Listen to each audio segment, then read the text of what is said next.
فرمائی چونکہ ډېرې جمعې موږ د نبی کریم صلی الله علیه وسلم د سنتو د اتباع او د نبی علیه الصلاۃ والسلام سره د محبت او د عقیدت د هغې د اتباع په باره کې عرض وکړو. نو د نبی کریم صلی الله علیه وسلم سنت اعمال چې څرنګه په عباداتو کې دي دغه شان سنت اعمال د نبی کریم صلی الله علیه وسلم په معاملاتو کې هم دي.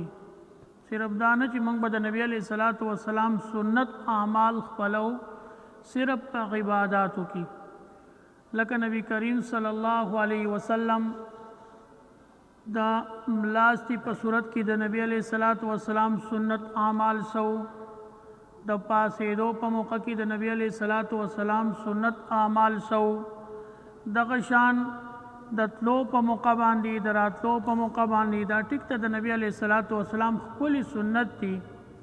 خو دا ټول سنت چې دي نو دا صرف په دې کې راغونډ نه دي، بلکې معاملات هغه زمونږه د دین اسلام درې حصې دین چې دي نو هغه معاملات دي. نو څنګه چې مونږ په دغه سنتو کې د نبی علیه الصلاۃ والسلام اتباع کوو، دغه شان په معاملاتو کې هم د نبی کریم صلی الله علیه وسلم د اعمالو ابتداء طور طریقې اتباع پکار ده. نو الله تبارک وتعالی فرمایي یا ایها الذین آمنوا، اے مومنانو لا تاکلوا اموالکم بینکم بالباطل، خپل مالونه دا په باطل طریقې سره تاسو مخورئ، الا ان تکون تجارتا ان تراض منکم، حال بتا کچری تجارت تاسو کوي په خپل منځ کې په رضامندۍ باندې، نو که په هغې کې تاسو بیا د یو بل سره معاملات کوئ نو هغه هم د شریعت په حدودو کې دننه. ولا تقتلوا انفسکم ان الله کان بكم رحیما، خپل ځانونه مه قتلوئ، خپل یو بل مه قتلوئ، ځانونه مه قتلوئ، الله تبارک وتعالی په تاسو باندې ډېر رحم کوونکی دی. زما عزتمندو که مونږه خپلې معاشرې ته وګورو نو زمونږ په معاشره کې چې څومره جنګ جګړې دي، زمونږ په معاشره کې چې څومره فسادات دي، زمونږ په معاشره کې چې څومره اختلافات دي، نو د هغې ټولو یوه وجه ده چې زمونږ معاملات خراب دي. او دا یاد لرئ چې کله هم یو معامله وشي او هغه معامله د شریعت خلاف وي، که معامله د پلار او د بچو په منځ کې وي، که دا معامله دا د غرونو په منځ کې وي، که دا معامله دا د دوستانو په منځ کې وي، که د رشتہ دارانو په منځ کې وي، خو چې کله معامله د شریعت د حکم خلاف وي نو د دې عقوبت او انجام به جګړه او اختلاف وي. چې کله هم معامله د شریعت مطابق وي نو ټولې معاملې بیا وروسته هم خوشحاله وي، په منځ کې به هم خوشحاله وي، خو که چېرې معاملات دا د شریعت خلاف وي نو عقوبت او انجام د هغې اختلاف دی. لہذا تاسو خپلې معاشرې ته وګورئ، زمونږ چې څومره په دې معاشرې باندې نظر دی نو په اکثر کورونو کې اختلاف هغه د مال او د دولت د دې د وجې نه اختلاف دي. او زمونږ حاجي صاحب ډېر ښکلې خبره کوي، دا مشران ډېرې ښکلې خبرې کوي. حاجي صاحب فرمایي وایي مونږه چېرته د چا نه وانه اورېده چې د دوو وروڼو په منځ کې جګړه په دې باندې وشوه چې تو مونځ له ځې او زه ولې ماته دې ولې د مانځه ونه وې، او تو د سهار مانځه له ځې او ماته دې ولې د مانځه اواز ونه کو، او تو تهجدو ته پاسې او ما ولې تهجدو ته نه پاسې، او تو په صدقاتو په خیراتونو کې دومره تیز یې تو مال دعوت ولې نه راکې، او تو نیک کارونه کې او ما ته ولې د نیک کارونو نه وې، نو په دې چېرته د چا اختلاف نه دی او نه جګړه ده. که یو کوي وایي د خپل دین دی، د ما خپل دین دی، خو که جګړه او اختلاف وي نو په دې باندې چې تا ډېره واخیسته او ما لږه واخیسته، تا زیاته واخیسته او ما لږه واخیسته، او ته ډېره فایده حاصلې او زه لږه فایده حاصلوم او تا ډېره کړه او ما لږه نه کړه، نو د هغې د وجې نه اختلاف هم راځي، د هغې د وجې نه ناچاقي هم راځي، د هغې د وجې نه جنګ جګړې هم راځي. او یاد لرئ چې کله هم معاملات د شریعت خلاف وي نو ښکلې ښکلې رشتې لاړې بربادې شوې، ښکلې رشتې بربادې شوې. او بل دا چې زما عزتمنو زمونږ کې مصیبت دا دی چې مونږ د شریعت د حکم تابع کیږو نه، مونږ شریعت د ځان تابع کوو. لکه زما په زړه کې یو سوچ دی، زما په زړه کې یو خیال دی او زما یو تمنا ده، نو زه وایم بس دغه شریعت دی او دا زما حق دی، دا یو شریعت دی او دا زما حق دی. ران کې داسې نه وي، بلکې د چا پوهه سړي نه به تپوس کوي چې زما داسې معامله ده، په دې معامله کې شریعت مال څه حق را کړی دی. نو که ستا دا سوچ او تمنا او خیال دا د شریعت مطابق خو مضبوط پیور دیگا، او که ستا دا سوچ او تمنا او خیال دا د شریعت د حکم خلاف وي نو بیا تی شاته شه. نو په مونږ کې جهالت دا دی چې مونږ وایو چې مونږ سوایو بس دا ټیک ده، او چې مونږ کم سمنا کوو کم زمونږ مطالبه وي نو بس زمونږ دا مطالبه که ټیک ته او که ناټیک ته خو بس دا هم زما حق دی او زما شریعت دی. نو لہذا مونږ شریعت ته خپل ځان تابع کوو، حالانکه په هر معامله کې به ځان د شریعت د حکم تابع کیږي. ابن ماجه رحم الله کی یو روایت دی د عبدالله ابن زبیر رضی الله تعالی عنہ یو واقعه ده. حضرت عبدالله ابن زبیر رضی الله تعالی عنہ یو ولګی را روانه و، داغه په باغ باندې هغه ولګی تیرېدل. نو دا عبدالله ابن زبیر رضی الله تعالی عنہ د باغ نه لاندې د یو انصاری باغ و. نو هغه انصاری د هغه سره په اوبو باندې جګړه کوله چې تو دا اوبه ما ته راپرېږده، او د انصاري دا خیال چې زمام دا حق دی ولګی را روانه ده، زه به پې خپل فصل اوبه کوم. جګړه لاړه د نبي کریم صلی الله علیه وسلم مخې ته. نبی علیه الصلاۃ والسلام د دې دواړو په منځ کې فیصله کول. نبی علیه الصلاۃ والسلام حضرت عبدالله ابن زبیر رضی الله تعالی عنہ ته وفرمیل و ای زبیره و اول چې کله دا اوبه راشي نو ته پې دا خپل پټې دا پې اوبه کا، او چې کله خپل پټې اوبه کې نو بیا یې د انصاري دې باغ ته پرېږده. اوس چې انصاري دا خبره واورېدل نو نبی علیه الصلاۃ والسلام ته وی ولې به داسې فیصله نه کوي، د ترور زوی دی دی که نه.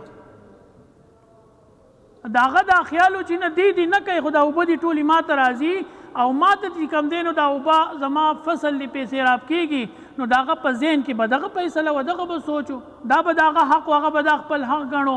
نبی علیہ الصلوۃ والسلام ته وفرمیل اے زبیره اول تو دې چل کوا چې تو دا خپل فص پټې چې دی نو دا په دې اوبو باندې سیراب کا، بیا یې د انصاري دې باغ ته پرېږده.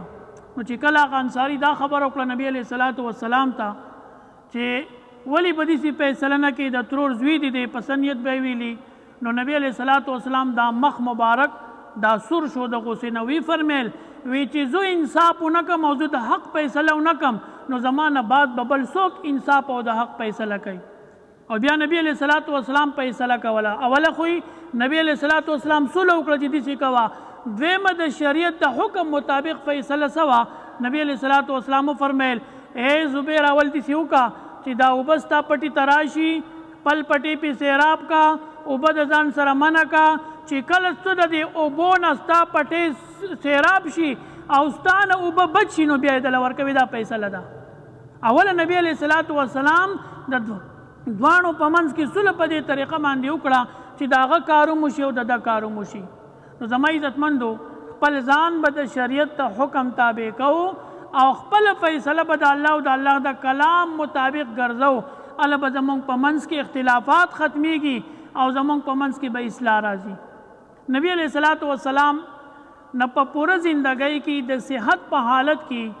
صرف یو پیره د مسجد نبوي مونځ قضا شوی دی. په پوره زندګۍ کې نبی علیہ الصلوۃ والسلام نه په مسجد نبوي کې نبی کریم صلی الله علیه وسلم با مونځ کو، امامتي به کول. د بیماری د حالت نه علاوه او د سفر نه علاوه صرف یو پیره د نبی علیہ الصلوۃ والسلام نه په کور کلی کې موجود د مسجد نبوي مونځ شوی نبی علیہ السلام ځان له کړی. او په کومه موقع چې د یو دوو قبیلو د یو دوو ډلو په منځ کې اختلاف و،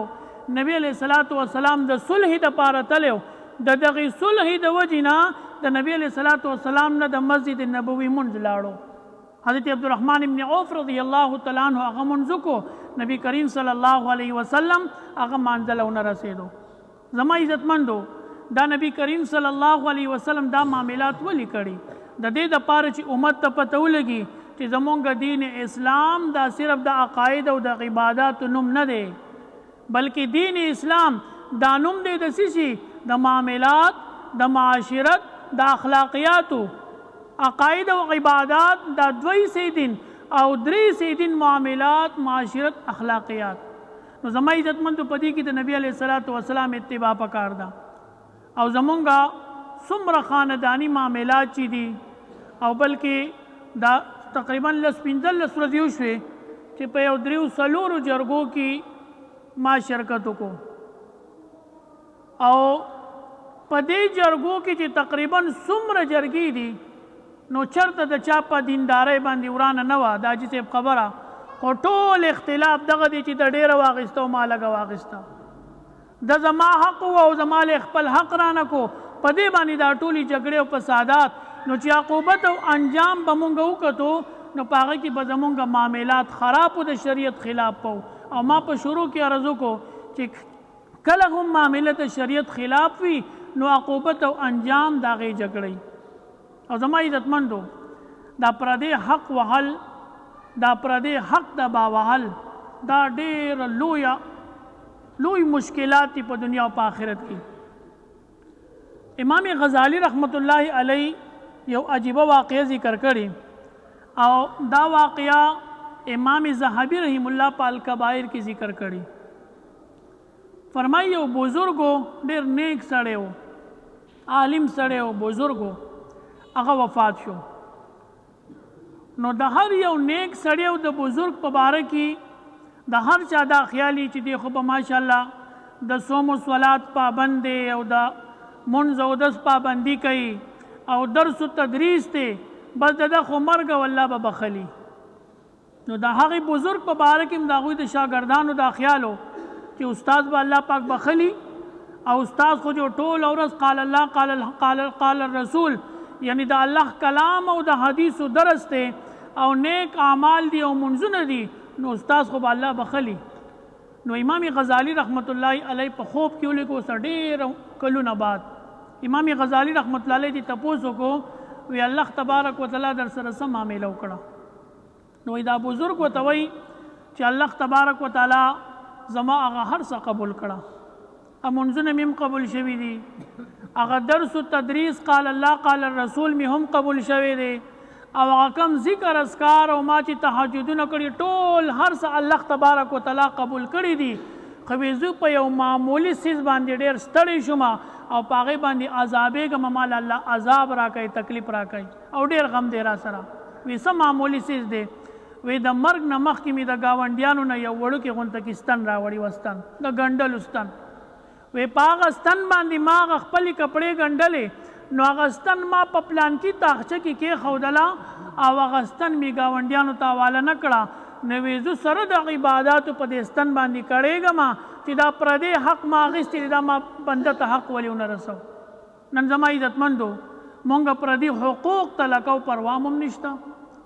په پردي جایدادونو باندې قبضې کو پروام هم نشته، پردي میراثونه هړپ کو پروام هم نشته، په خپل منځ کې تقسیم د شریعت او د قرآن او د حدیث خلاف کو پروام هم نشته. زما عزتمندو چې یو بزرګ یو نیک په یو وړوکي ستن باندې هغه دباوالي کېږي، هغه له سزا ورکړې کېږي، نو چې چا لوی لوی جایدادونه هړپ کړي، مالونه د خلکو هړپ کړي، د هغوی به څه معامله وي؟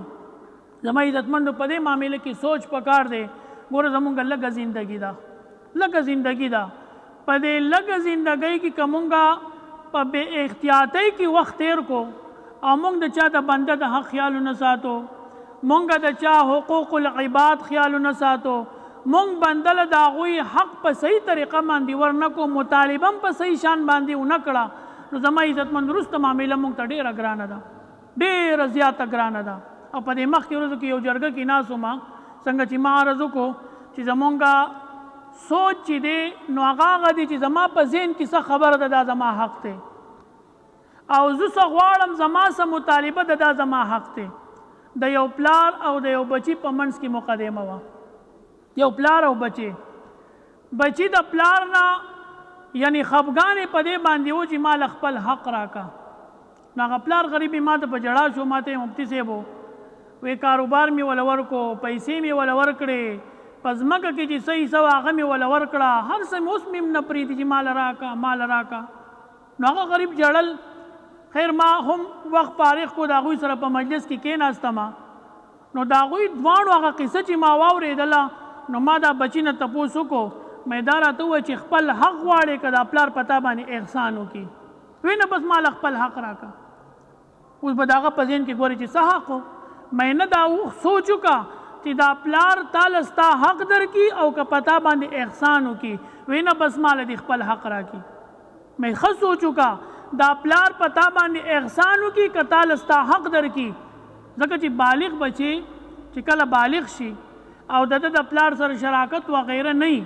نو د پلار خرچه په بچی باندې احسان دی. احسان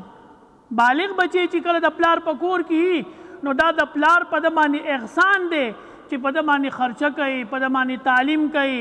دله د استوګنې دپاره ځای ورکړی، دله د استوګنې دپاره کمره ورکړې ده، خو پته نه لګي د هغه په ذهن کې به زه خبره وه وی مال دې خپل حق راکړي. وی ښه حق دله درکمه. مې سوچ وکړه وی جي سوچ مې کړی بس زه هېڅ نه غواړم مال دې خپل حق راکړي. نو د هغه داسې یو سپوڼی پروت و، بیا سپوڼی مې وله ورکړو، مې دا واله دا ستا حق دی او دا ستا لاره ده په مخه ځه. وی نه دا دومره کاروبار او دا دومره دغه مې حق غواړي نو دا دې حق دی، دا ساکلې دې په سر کا او دا لاره واوړه دا ستا حق دی. دا پلار چې تاله څه درکوي تو بالغ نه د پلار سره شریک ټیک د خدمت دې کړی، معامله دې کړې ده، خو د پلار سره پلار مولا دې که تاله څه حق درکوي په تا ښېګړه کوي، په تا سره احسان کوي، په تا باندې احسان دی، دا څه چې درکړي دا دې حق نه دی، دا د باندې احسان کړی دی. نو بیا جړه فریاد خبره الله پاک حل کړله، خو صرف د دې دپاره مې خبره کول چې د هغه په ذهن کې دا سوچ و چې یاره ماله به دونه راکړي نو دا به زما حق وي. زما عزتمندو د حق نه ځان خبردار کوي. یو د نبي علیه الصلاۃ والسلام په خدمت کې یو بچی شکایت وکړو. نبی علیہ الصلوۃ والسلام په خدمت کې یو بچی شکایت وکړو، وی د الله رسوله صلی الله علیه وسلم وی زما پلار زما مال خرج کوي او زما نه تپوس نه کوي. داسې بچی په هر زمانه کې وی زما پلار زما مال خرج کوي او زما نه تپوس نه کوي. حالانکه شریعت هم دا دی چې د بچی خپل ملکیت وي نو پلار له تپوس پکار دی، خو نبی علیہ الصلوۃ والسلام په پلار پسې پیغام ولګو ویرای ولای چې کله هغه پلار ته چا ووایي چې نبی علیہ الصلوۃ والسلام غوښتلی او ستا نه څه تپوسونه کوي، وی په څه معامله کې غوښتلی یمه، وی په دې معامله کې غوښتلی چې بچي ستا شکایت کړی نبی علیہ الصلوۃ والسلام ته چې زما دا پلار زما د اجازت نه بغیر زما مال خرج کوي او زما نه تپوس نه کوي. نو چې کله هغه صحابي د نبی علیہ الصلوۃ والسلام په خدمت کې حاضر شو، نږدې راغی، نو جبرائیل امین راغی. جبرائیل امین وحی راوړل نبی علیہ الصلوۃ والسلام ته وی حبیبه صلی الله علیه وسلم وی الله پاک فرمایي چې د دا مقدمه به وروسته واورې، امر د مقدمه ما اوره، د ده په دې زړه زړه کې داسې اشعار ووې، وی اول دې تپوس وکړه چې ما ته هغه اشعار ووایه، او چې دی په لاره تلو نو په زړه زړه کې د ځان له څه اشعار ووې، او عربیان خو په شعرونو کې ډېر تکړه وو. نو چې کله دې راغی نبي علیه الصلوۃ والسلام ورته وفرمیل وی داسې چلو که چې مقدمه خو به دې وروسته واورم، خو اول لا تا خپل اشعار ووایه چې تا په زړه زړه کې ووې. هغه وی د الله رسوله وی زه دا ګواهي کوم اشهد انک رسول الله، زه دا ګواهي کوم د الله رسول ته د الله رسول یې. زمونږ بار بار ایمان تازه کېږي ځکه چې دا شعرونه زما په خوله نه دي راغلي، دا ما په زړه زړه کې ویلي، خو ستا رب تعالی د هغې خبرداری درکو. نو وی د الله رسوله ما په زړه کې څه اشعار وویې، ډېر عجیب اشعار، او هغه اشعار خو د عربۍ اشعار دي ډېر اوږده دي، زه به یې خلاصه بیان کړمه. وی د پلار نبی کریم صلی الله علیه وسلم ته عرض وکړو چې د الله حبیبه صلی الله علیه وسلم ما چې کوم اشعار وویې نو د هغه اشعار دا دي، خلاصه یې دا ده چې ای زما بچیه چې کله تو پیدا شوې نو ما د ځان دپاره زندګي پرېښوده، چې کله تو پیدا شوې نو ما د ځان دپاره زندګي پرېښوده، ما ژوند تا له تېر کړی. او چې کله ته ماشوم وې نو ستا د یوې خندا دپاره ما شپه روڼ کړی چې زما بچی به وخاندي او چې کله ته بیمار شوې نو یو سر ته به د مور ناسته او یو سر ته به زه ناستومه او ټوله شپه به موږ ژړل چې ناجوړه نه شي بیماري سیوا نه شي مړ نه شي نو ټوله شپه موږ په دې باندې تېره کړي او بچیا وی چې کله زما لاسونه کمزوري شو ستا لاسونه طاقتور شو چې کله زما خپې کمزوري شوې ستا خپې مضبوطې شوې او کله زما جسم ضعیف شو نو ستا په جسم کې طاقت راغی او چې کله زما قوت ختم شو نو ستا قوت کامل شو او بچیا چې کله زما ملا ټیټه شوه ستا ملا سیده شوه نو داسې ډېر اشعار دي خو بیا په اخره کې وایي چې بچیا دا دومره غمونه ما ستا دپاره تېر کړل دا دومره محنتونه ما ستا دپاره وکړل ما ستا دپاره ګټه کړي ما ته په خېټه وږې نه پاتې کړې ما ستا دپاره کوششونه کړي ما خپله زندګي هغه په ځان ګرانه کړي ستا زندګي مې په تا باندې حسانه کړي او بچیا اوس تو تندې ترې وکې او تو سترګې ما ته ورانې او تو ما ته څه وې چې تو زما نوکر یعنی ما خو دا خیالو چې بچیا زه ستا پلار یم خو ستا دا سوچ دی چې زه ستا نوکر یم نو ما دا خپله ټوله زندګي چوټلا وکړه چې زه په غلطه وم زما خو دا خیالو چې زه د دې بچي پلار یم خو نه زه پلار نه یم زه د نوکر یم خو بچیا په شعرونو کې خپل بچي ته وایي بچیا که پلار دی نه یم که نه نو ګاونډي خو دې یم که نه که پلار دی نه یم بچیا جو ګاونډي خو دې یم که نه نو خلک د ګاونډي نه تپوس نه کوي خلک د ګاونډي نه تپوس نه کوي چې ستا ته څه ضرورت شته تا ته څه شکایت شته تا ته څه تکلیف شته نو بچیا څوک د ګاونډي نه تپوس نه کوي نو بچیا که پلار دی نه یم نو ګاونډي خو به دې یم که نه نو دا اشعار هغه ووې او د نبي علیه صلات وسلام سترګې مبارکې د اوښکو نه ډکې شوې سترګې ښکته نیولې وې نبي علیه صلات وسلام ژړل او چې کله هغه پلار هغه خپل فریاد ختم کو ډېر ښکلي اشعار دي ډېر دردناک اشعار دي زمونږ په الفاظو کې بلاغت نشته چې مونږ د هغې تصریح وکړو خو نبي علیه صلات وسلام چې سترګې اوچتې کړې نو هغه بچی د دې ګریوان نه ونیو او یو جټکی وله ورکړه او هغلته یې ګیل کړو وی فرمیل وی اذهب انت و مالک لابیک زه ستا مال او ته ټول ستا د پلار یې زه ورکېږه زما عزتمندو نن د دغې مال د وجې نه په بچو کې د مور او پلار ادب ختم شو نن د مال د تقسیم د وجې نه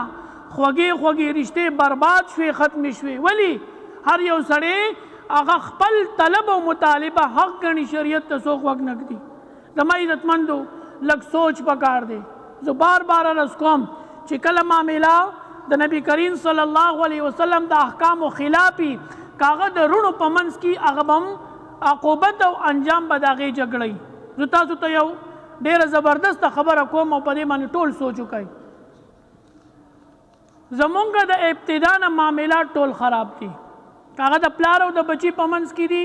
معاملات خراب دي کاغه د رونو په منځ کې دي معاملات خراب دي کاغه د رشتہ دارانو په منځ کې دي معاملات خراب دي او دغه معاملات بیا وروسته د جګړې او د فساد ذریعه او سبب جوړ شي او د هغې سوچ وکئ